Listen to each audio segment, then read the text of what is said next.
Bem-vindo a mais uma aula do nosso curso de Scratch para professores. Nessa aula nós vamos tratar sobre sensores.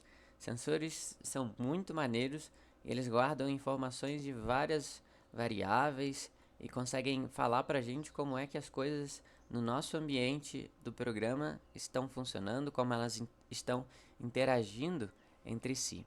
O primeiro que nós veremos é o tocando em ponteiro do mouse. Vejam só como a gente pode estar utilizando esse bloco de sensor.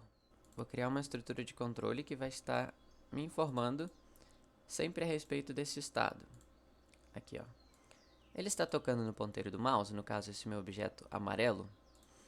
Ó, false, quer dizer que não está tocando. Aqui eu vou pedir para ele estar sempre falando se ele está tocando no ponteiro do mouse ou não. Ó, false, quando eu me aproximo, ele dá true. Então a gente consegue interagir com o mouse, com o nosso bonequinho. Interessante, né? Ele também traz outras opções, ó. Tocando na borda. Ó, se ele estiver tocando na borda do cenário, true. True. True. Viu? E também, se ele estiver tocando em outro personagem. No caso, esse ator 2, que é o verde aqui, ó. False, false. True. Então serve para um sistema aí de colisão, não sei, alguma forma que a gente pode estar interagindo com o nosso personagem. O segundo que nós temos ali é o tocando na cor. Ele vai verificar se o nosso objeto ele está tocando numa cor desejada. Nesse caso, eu vou selecionar aqui, ó, a cor deste outro objeto.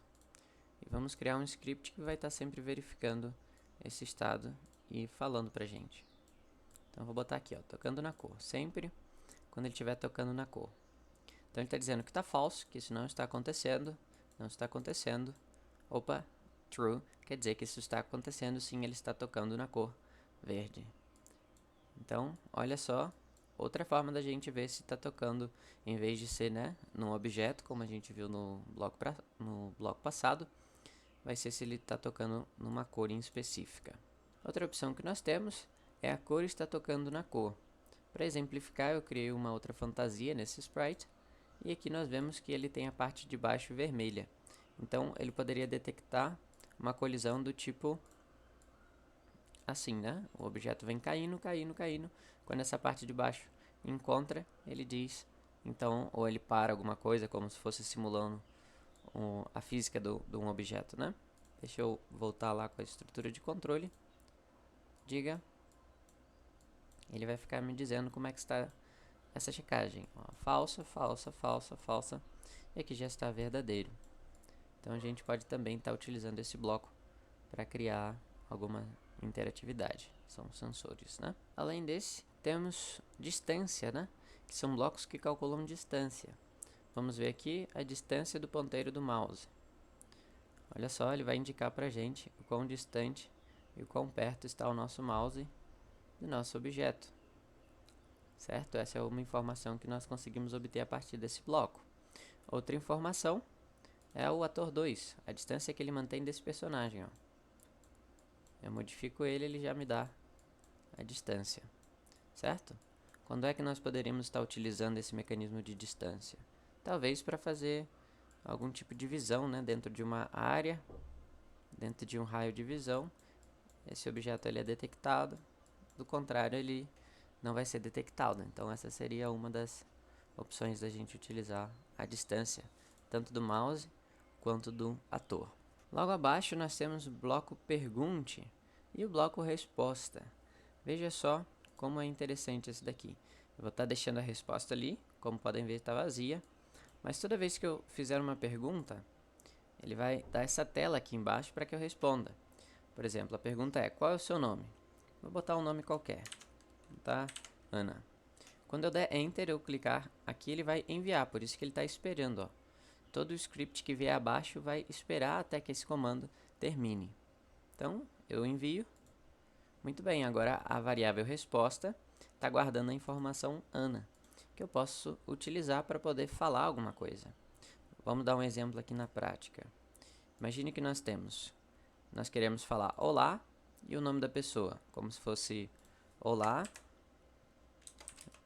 e Ana. Mas se eu fizer isso, ele só vai funcionar para Ana. Eu quero que funcione para qualquer nome que eu colocar. Então eu vou dizer o seguinte. Eu vou usar esse bloco aqui. Não se preocupe que nós vamos ver todos esses blocos. Se eu tenho esse bloco que é adjunte maçã com banana, olha só o que ele vai me gerar. Maçã, banana. Então eu vou usar essa mesma lógica. Eu vou fazer o olá e a vírgula aqui, certo? Com um espacinho. E banana teria que entrar a minha resposta, certo? Então ele vai dizer a junção entre olá, vírgula, espaço, a minha resposta. Então vamos rodar de novo. Qual é o seu nome? Vou colocar aqui Pedro, enviar, e ele diz olá Pedro. Então esse é o bloco de pergunte e resposta. Ainda falando sobre sensores, nós temos os sensores de teclas, né, que verificam se uma tecla ela está sendo pressionada. Vou estar utilizando aqui aquele esquema básico de checagem que verifica se uma tecla está sendo pressionada. Aqui é espaço, ó, quando eu pressiono dá true, quando não pressiono dá false. E eu posso fazer isso para qualquer outra tecla, setas para cima, para baixo, por um lado, para o outro, né, que são para a direita e esquerda. Qualquer seta, se eu pressionar qualquer seta, ou até mesmo os números, né, de 0 a 9, eu posso estar utilizando também essas setas aí para controlar, certo? Ainda outro que podemos estar verificando é se o mouse está pressionado. Deixa eu tirar aqui essa resposta. E olha só, às vezes a gente pode combinar, né? Aquele que verifica se o mouse está em cima do personagem e se o mouse está pressionado. Ó, toda vez que eu pressiono, ele diz true. Certo? Assim a gente verifica se houve um clique.